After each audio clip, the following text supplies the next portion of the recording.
Linda folded the last cardboard box with slow and careful movements. She worked with a steady rhythm, like she was touching something very special instead of old packing material from the factory. Her hands were rough from many years of hard work. They shook just a little, not because she was tired after a long 10-hour day, but because she had a quiet and strong reason inside her heart. No one at the big Chicago distribution center could guess what that reason was. It was exactly 6 o'clock in the evening. The sun sent long orange shadows through the high, dusty windows of the warehouse. This marked the end of another tough day. Linda stood alone in her old blue uniform. She carefully stacked the empty boxes that were supposed to go to the big machine that squashes them. But for Linda, these boxes were not trash at all. They were something full of possibility. "Here comes the cardboard queen again," a voice called out. "Look, she is searching for her throne." The voice belonged to Pamela, a young woman in her late 20s. Pamela was pretty, but her words often sounded sharp and unkind. Her laughter rang loud through the big loading area. It quickly caught the attention of 3 other workers who were happy for any break from their boring tasks. They turned their heads and watched with mean curiosity. In places where people feel small, unkind laughter can grow easily. Linda did not look up. She kept folding each box flap with gentle care. This made the others wonder even more why she acted this way. To Linda, every mark and every bent corner on the box was important. Each one held a small secret, waiting to be turned into something good. "I bet she is building a tall house in some back street," Anthony shouted from the other side of the noisy conveyor belts. His loud voice made everyone laugh again. The sound felt rough against Linda's feelings, like sand on soft skin. But she only took a slow breath and pressed her lips together tightly. Linda was 43 years old. She kept her hair pulled back in a simple bun. Over the years, she had learned to move through the world quietly, like a person no one really noticed. She was not very beautiful or very ugly. She was just there, doing her job like part of the machines. Because she always took bundles of old boxes home, the others made fun of her every day. "Really, Linda? Do you have official permission for that garbage?" Pamela asked loudly as she stepped closer. She spoke extra loud so the supervisor in the glass office might hear. "Who needs permission to carry home plain trash? This must be some kind of sickness. Maybe we should call the city health office to check if her home is safe." Linda bit her lip hard until she tasted a little blood. She would not let them see even one tear. Robert, an older man who usually stayed quiet, said softly, "Leave her alone, everyone." But his kind words were lost in the loud laughter. These workers lived in a world where they thought something only had value if it cost a lot of money. Since the boxes were free, Linda's love for them made her seem like she was worth nothing in their eyes. Suddenly the mood changed. Dorothy, the floor supervisor, walked out of her office. Dorothy was in her mid-30s. Her nails were always perfectly painted, and she smiled with her mouth, but not with her eyes. She ran the Chicago South Side part of the warehouse like a strict army leader. She had never liked Linda's quiet and simple way of working. "Good heavens," Dorothy said loudly, stopping right in front of the neat stack Linda had made with so much care. "This loading area is starting to look like a messy junkyard. Linda, what is this sad pile? We are a serious logistics company, not a place for homeless people to collect recycling." The room became very quiet. It felt hard to breathe. Linda slowly lifted her eyes and looked straight at Dorothy. Her voice stayed calm, even though her heart was beating fast. "These are only the boxes that are supposed to be thrown away. Mark from the inventory team already told me with his own words that I could take them. He has done this for the past 3 years. Dorothy repeated the words with a mean smile that twisted her face. "Just like every other day, right? Linda dear, don't you see how embarrassing this is for our company? You walk out looking like someone who digs through garbage. It makes our brand look bad. Important rich clients come through our gates." Robert whispered under his breath. "The only bad thing for the brand is the low wages we get." Then he quickly looked away when Dorothy glanced around the room. Dorothy ignored him and kept her angry words for Linda. "I just want to know your reason, if you even have one. What do you do with this dirty stuff? Do you sell it to a paper factory for almost no money? Or do you really live inside a house made of boxes? Loud and cruel laughter filled the air again. Pamela laughed so hard she almost could not breathe. Anthony slapped his knee and joined in. Linda felt the room closing in around her. She pressed her nails into her palms. But she remembered the calm breathing steps the nurse at the clinic had taught her long ago. She took 3 slow, shaky breaths and looked at a small grease spot on the floor. "I do not sell them," Linda said in a soft voice that still reached everyone. "I make things with them. I make crafts." The laughter stopped for one quick moment, then came back even louder and wilder. "Crafts," Dorothy said in a mocking voice, putting her hand on her forehead like she could not believe it. "Everyone, our Linda is an artist. Do you sell your beautiful cardboard creations at a fancy gallery on Michigan Avenue? Or do you make picture frames to sell at the traffic lights on 55th Street? Pamela added with a laugh. "Or maybe little houses for street dogs," someone else joked. "That sounds more like something she would do." Linda kept looking at the floor and took more calm breaths. "I do not sell anything. I give the things away as gifts." Dorothy's eyes opened wide in pretend surprise. "Gifts? To who? To the people sleeping in the park? To the birds? Or maybe to the kids in your old, broken-down neighborhood?" This time the quiet in the room felt different. It felt heavy. There was something honest and strong in Linda's soft voice that made even Dorothy stop for a short second.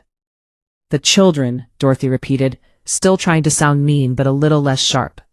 "You make small cardboard toys for poor kids. How sweet and old-fashioned. And do they really play with these things, or do they just burn them to stay warm in winter?" Linda swallowed hard. In her mind she saw a little girl named Mia who lived 3 houses away. She remembered the big happy smile on Mia's face when she got a painted cardboard dollhouse. She remembered how Mia slept with her cardboard doll every night because it was the only toy that truly belonged to her. "They love them," Linda answered gently. "Some children have never owned a real toy before. So yes, they love them very much." The city bus moved slowly through the busy streets of Chicago. Its metal body shook on the cracked roads. Linda sat near the back. She held 9 flat cardboard boxes tightly in her arms. The bus was full of tired workers with empty eyes, students looking at their phones, and the constant noise of a city that never sleeps. She rested her head on the cool, dirty window and watched the bright signs of restaurants and shops blur together. She did not notice the shiny black car that had been following the bus since it left the warehouse. Inside that car sat Richard. He was a man about 55 years old. He had the calm power that comes from having a lot of money and making big decisions for many years. His hair was gray and neat. His suit cost more than Linda earned in half a year. His eyes watched Linda through the bus window. Richard owned one of the biggest supermarket companies in the middle of the country. He had spent the afternoon visiting the distribution center to sign a huge business deal. He had seen everything that happened in the warehouse. The mean laughter, the cruel supervisor, and the woman who treated old boxes like they were made of gold. It had touched his heart. In a world where he could buy almost anything, he had never seen someone protect something that seemed worthless with so much quiet strength and dignity. The bus finally reached the edge of a neighborhood called Willow Creek. This was a place that fancy travel books never showed. It had narrow streets, small houses built close together, and the far sound of trains. Richard parked his car 2 blocks away, so he would not look like he was intruding. He got out, locked the doors quietly, and followed Linda from a distance. He watched her carry the heavy boxes. Her uniform was wet with sweat in the warm evening air, but she never complained. She walked slowly and carefully, stopping at every corner to balance the load better. If you're enjoying this story, kindly do us a favor and subscribe to our channel. It is free and won't cost anything, but it means the world to us. We're just a small channel trying to grow. Thank you, and back to the video. The street Linda turned onto had no pavement. Dust rose around her feet. The houses were small, but Richard noticed something surprising. The people here cared for their homes. There were flower pots made from old coffee cans, fences painted by hand, and clotheslines with clean, mended clothes. Yes, it was a poor area, but it was a poor area that still held on to its pride and heart. Linda stopped in front of a small, pale yellow house with a crooked wooden gate. Before she could open it, the front door burst open. Happy, high voices filled the air. "Auntie Linda! Auntie Linda!" 5 children ran out of the house. They raced across the small yard with wild, joyful energy. They were between 5 and 10 years old. Their clothes were thin and old, and many had no shoes, but their smiles were bright enough to light up the whole street. Richard hid behind a brick wall and watched. His heart felt tight in a way it had not felt for many years. Linda dropped the boxes. Her tired face changed into the happiest smile as the children surrounded her with hugs. These were not just neighbors. This was her real family and community. "Did you bring the magic paper, Auntie?" one child asked. "What are we making today?" "Can I have a castle?" "I want a car like the big one the mayor has." The questions came fast like a happy song. Linda laughed, a clear, beautiful sound that Richard had never heard at the warehouse. "Slow down, my little ones," she said warmly. "Let us go inside first." She picked up the boxes and led all the children into the house like a kind teacher. Richard moved closer to an open side window. The house was very small. There was an old sofa with a blanket made by hand and a little table with different chairs. In one corner stood a small special shelf with a candle and a photo of a young girl about 8 years old. She had a big gap-toothed smile. Richard knew right away this was Ivy, the daughter Linda had lost. He watched Linda spread the cardboard on the table. She brought out old scissors, some yellow tape, and a few dried markers. The children sat in a circle on the floor. Their eyes were wide with excitement. "Today," Linda said with a strong, happy voice, "we are going to build a whole fleet of airplanes. But these are not ordinary planes. These are special Chicago Flyers. They can fly high and see the whole world from the clouds." She cut the cardboard with amazing skill. Her hands, which looked slow at work, now moved fast and sure. She turned flat pieces into wings, bodies, and spinning propellers. She explained simple ideas about how planes fly. She told each child to close their eyes and imagine where their plane would travel. Richard felt tears in his eyes. The woman everyone treated like a nobody at the warehouse was actually a queen in this little room. She was teaching the children something important. Creativity can turn ordinary things into wonders, and imagination helps us dream bigger than our problems. Educational lesson woven here. Children learn best when they use their hands and hearts together. Making something with simple materials teaches patience, problem solving, and the joy of creating instead of just buying. It also shows that real value comes from love and effort, not from price tags. The next morning at 5:30, Linda woke up to the sound of her gate opening. The sky was still dark purple. She put on her old robe and stepped outside, thinking it might be a cat or a neighbor who needed help. Instead, she found a big, heavy box on her doorstep. There was no name or note. She carried it inside with a racing heart. When she opened it, she gasped. Inside were wonderful art supplies she had only seen in expensive downtown stores. Strong paints in every bright color, good brushes, strong tape, colorful paper, and sharp, safe cutting tools. Tears filled Linda's eyes as she touched the smooth paint jars. To most people, these were just supplies. To Linda, they were proof that someone had noticed her and believed in her work. She sat at her table and cried quietly while holding a jar of beautiful sapphire blue paint. Someone had seen her heart. At the same time, back at the distribution center, the mood was mean and excited. Dorothy had come in early with a proud, nasty smile. Over the weekend, Pamela had secretly followed Linda and taken photos with her phone. Dorothy had posted the pictures in the company group chat for over 200 workers. The first photo showed Linda carrying her boxes through dusty streets. The words under it said, "Someone forgot to tell Linda the trash place is the other way. #cardboardcrazy." Soon the chat filled with laughing emojis and cruel jokes. Dorothy posted another picture of Linda on her porch with the children and cardboard pieces. The caption was even meaner. "The queen of trash teaching the next generation how to live in boxes." So inspiring. When Linda walked into the warehouse at 8 o'clock, the air felt heavy. People stopped talking and looked at their phones, then at her with hidden smiles. In the locker room, Pamela was waiting. "Good morning, Your Majesty," Pamela said with fake sweetness. "I saw your new art collection online. Very fancy. Do the kids pay you with bottle caps?" The other women laughed quietly. Linda stayed calm and changed into her uniform. At 10 o'clock the speaker called, "Linda Miller, please come to the Human Resources office right now." Linda felt scared as she walked past all the staring eyes. In the office, Dorothy sat next to George, the HR manager. George looked tired and annoyed. "Linda, sit down," he said without kindness. "We have a serious complaint about taking company property without permission." "But Mark said it was okay," Linda tried to explain. "He told me the boxes were waste." George shook his head. "A spoken word from one worker is not official. You have been taking materials for 3 years. Also, your activities in the neighborhood are giving the company bad attention on social media. We cannot have our workers shown as garbage collectors." Linda felt dizzy. George told her she was suspended for 5 days without pay while they investigated. During that time, she could not earn money for her bills or make crafts for the children. She walked out of the warehouse into the hot sun. No one looked at her. She went home, fell onto her sofa, and cried hot, angry tears for all the time she had been pushed aside in life. A soft knock came at the door. It was little Mia and her 4-year-old brother Mason. Mason was crying because he wanted a toy like his sister's airplane.